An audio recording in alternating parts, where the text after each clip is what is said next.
I'm falling hard for my ex-wife's sister, but I don't know if I can risk telling her after everything we've been through. I, 32 am finally at a point where I can't stand this anymore. I've been in love with this woman, 27F, for a very long time, maybe a couple of years at this point, and I'm not sure if I should just kill it or attempt to make something with her. I met my ex-wife, her sister, when I was 23 years old, and the relationship developed very quickly, and by 26 I had my son and daughter and had gotten married. However, within months of being married my ex-wife had an affair, but worse than that, the man she cheated with had gotten her into heroin. After confronting her on this, she said she was going to get help, but instead she left in the night. I haven't heard from her in 4 years, and last I've heard she's still with that guy and are homeless in Las Vegas. Not sure how true that is, but being focused on holding it together for the kids, I really don't have the time to chase her down, nor do I even want to after what she pulled. I ended up getting a divorce in absentia.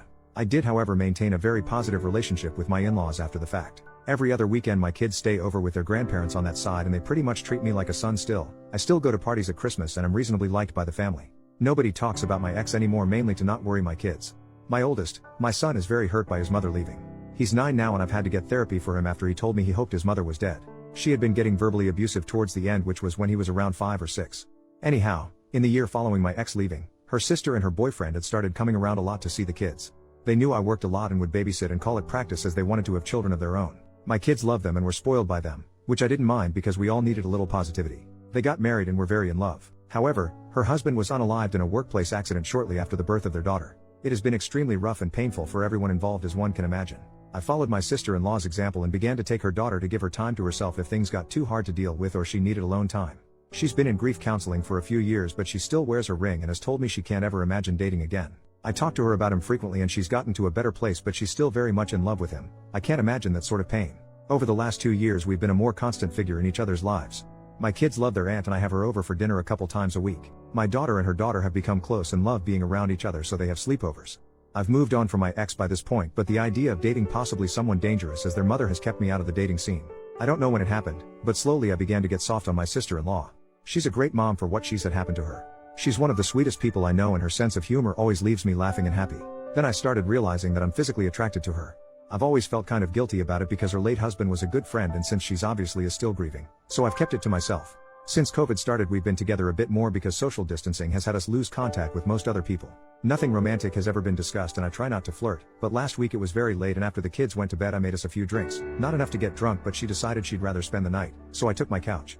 I woke up to breakfast this morning and the 4 of us felt like the sort of family I've always wanted. She even kissed my forehead, which is not something she normally does.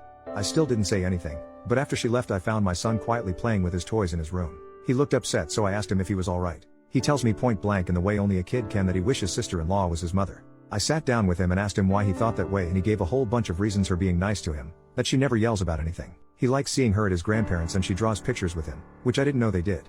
By the end of it my heart that is already melting for this woman even more wound up. When visiting, dropping them off with their grandparents, I tried to breach the subject with her folks to kind of feel around how people would see. I made a joke about she and I acting like a married couple sometimes, and they didn't laugh and were kind of standoffish, friendly, but either they know something or they disapprove. It's getting too hard for me to ignore or pretend it's not getting to me. I'm in love with her. Either I've got to kill it and find some way not to think of her, or I have to find some sort of way to navigate through this situation and tell her everything. If anybody out there has any insight on how to approach a widow, especially one who is married to a friend, with this sort of intention, I could really use your help. First update, 2 days later. Oh my god, this really blew up. Firstly, I'd like to thank everyone who gave me advice on how to proceed and ideas and things I could maybe say to my former sister-in-law. What I ended up doing. Shortly after making the first post, I remembered that my children were spending Sunday night over at their grandparents' house, and typically when they do this, my niece, sister-in-law's daughter, will join them. I allow these bi-weekly visits because I think it's important for them to maintain a healthy relationship with their mother's parents. And sister-in-law lets her daughter go because she enjoys playing with my daughter. Well, I realized we'd both have a free night. Normally I'd just game or hit the gym an extra night, but I figured it would be the perfect opportunity to talk to sister-in-law without the kids being around. So I sent her a text saying, "Hey, kids are out this Sunday, was thinking you might want to get dinner." It was a fairly upscale place that reopened 2 months or so ago for outdoor dining. I never ask her out to dinner and we're almost never alone together, or without a child in the other room. She says she'd love to, and so my panic starts setting in because now I've got to actually act on my feelings.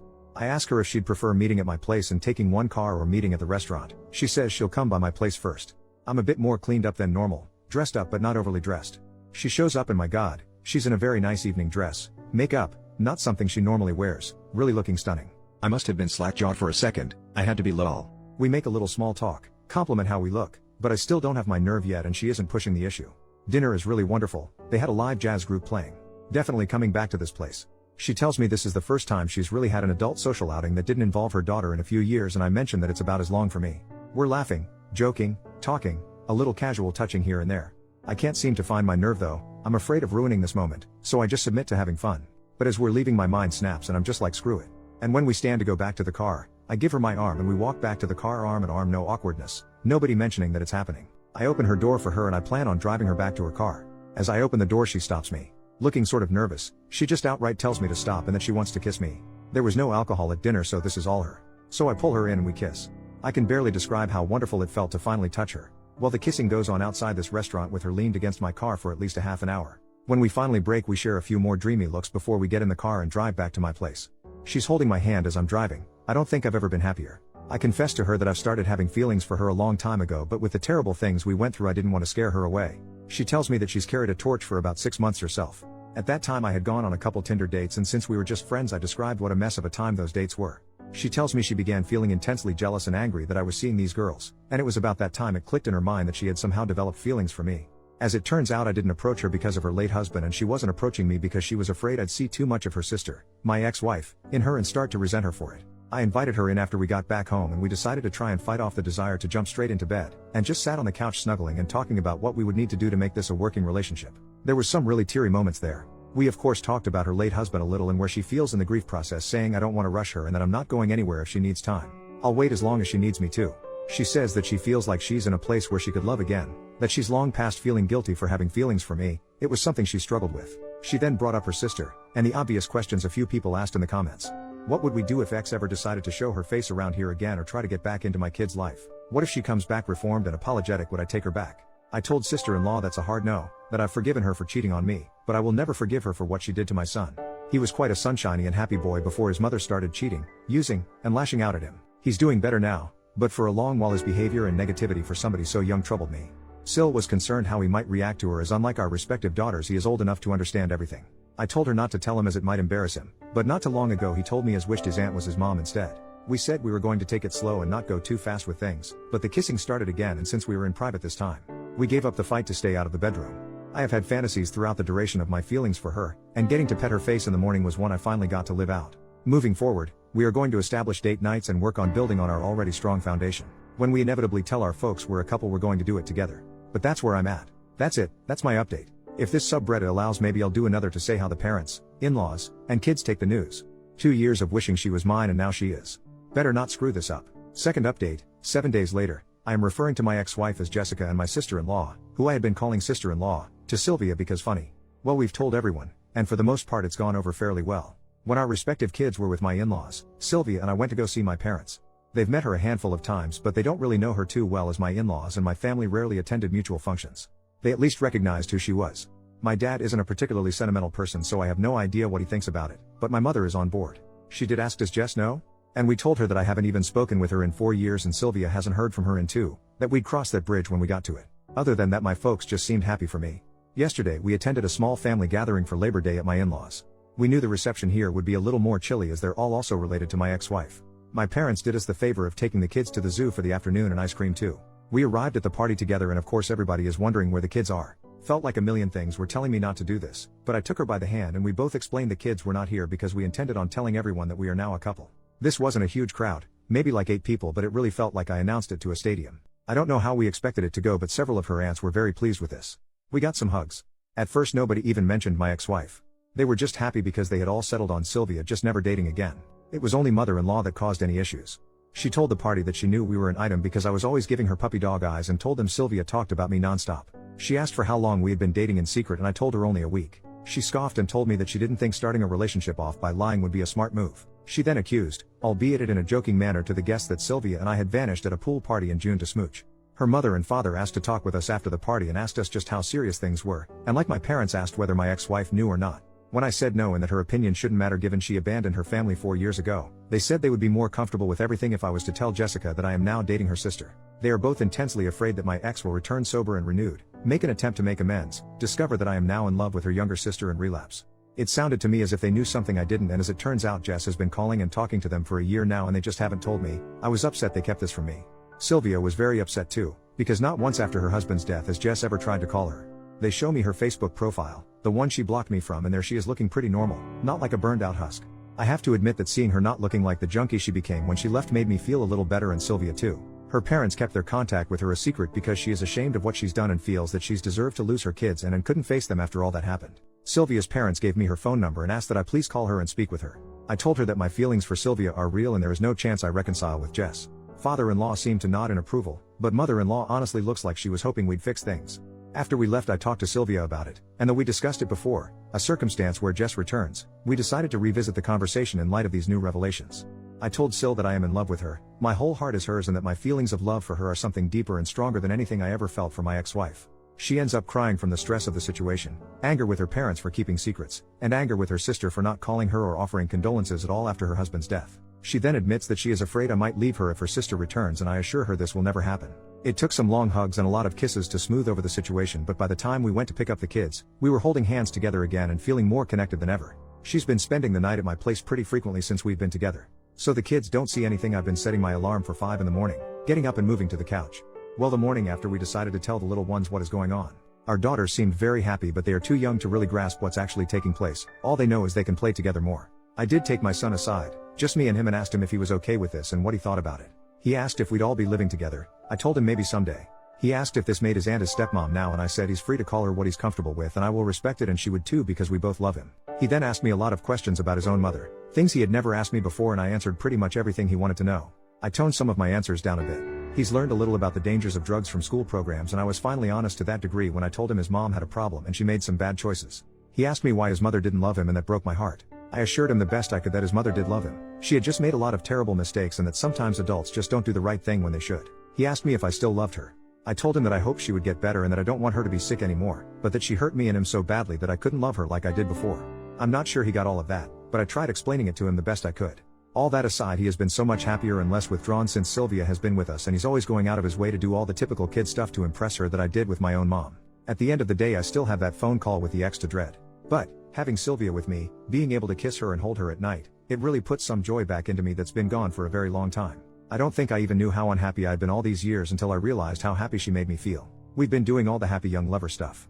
She's been leaving me love letters in my work lunchbox, even little poems, and I had flowers sent to her place of work. She mentioned she had told me that a few of the ladies at work had been trying to get her to ask me out for several months, so I figured the flowers would both make her happy and be a firm thank you to the office girls, lol. Thank you for everyone who commented or sent me messages on the first and second posts. They really made my day and helped me keep my cool to confess to her. Feel free to ask me anything, but I think this just about does it for my updates. Third update, 7 weeks later. What you're about to read is a comment I wrote like last week, and I've just copied and pasted it as it's pretty much good enough to be a post. It details for the phone call with my ex-wife went and a little more info. I did talk to her back in September. I keep going to write an update for this, but life got pretty hectic. I did write like a 10-paragraph update like a month ago, but my laptop crashed and I lost it and got discouraged. The ex-wife is in a much better place and is in recovery. 8 months clean by this point. She finally told me the details of the affair and how things happened, how she got into drugs. Not stuff I really wanted to hear, but she's trying to get her life together, and as much as I dislike the things she's done to me and the kids, I want her to get healthy. I shouldn't, but I worry about her still sometimes. Anyhow, I got around to telling her about Sylvia and she was dumbfounded by it. When I first met my ex, she was 19 and Sylvia was 14, and in her mind she always viewed her as a kid in regards to me, which to be fair I did used to refer to Sylvia as her kid sister. But when she remembered that her sister is a fully grown adult who was married and had a child, that her hinting I was a creep stopped. She did ask if I had feelings for her while I was married, and I denied that. We talked about the kids and she was really regretful and crying throughout the conversation. She has no idea how she'd be able to face them again. I wanted to say something reassuring, but I don't want to give her the impression that I want her in their lives. Cordial, even friendly, but I'm not going to be stupid. She and Sylvia talked for a while too. I didn't eavesdrop intentionally, but from the bits I heard and what I was told, they talked about Sylvia's husband. As it turns out, my ex had gotten arrested for breaking and entering that week and spent it in jail. She didn't even know he passed until a couple weeks after the funeral, and by that point she felt saying anything would make things worse. Things went as well as could be expected. Sylvia, the 3 kids, and I have been spending almost every day together, and I haven't been happier in years. My son and daughter love all the motherly attention they've been getting, and I'm really loving getting to learn more about my little niece. Life's good. Busy, but it's good. Thanks for asking. Alright, that was my comment update, and nothing has really changed in the week since I wrote it. If anybody has any questions or comments, I'd be happy to answer what I can when I can, but during this season my workload increases dramatically and I don't have as much time to be on here as I did when I first posted. I'm so glad I got up the nerve to try with her. I love her so much. I'd been so long without a romantic partner, that I forgot what being in love, or feeling loved felt like. Now that I remember, it's shocking to me I didn't realize how alone and miserable I really was.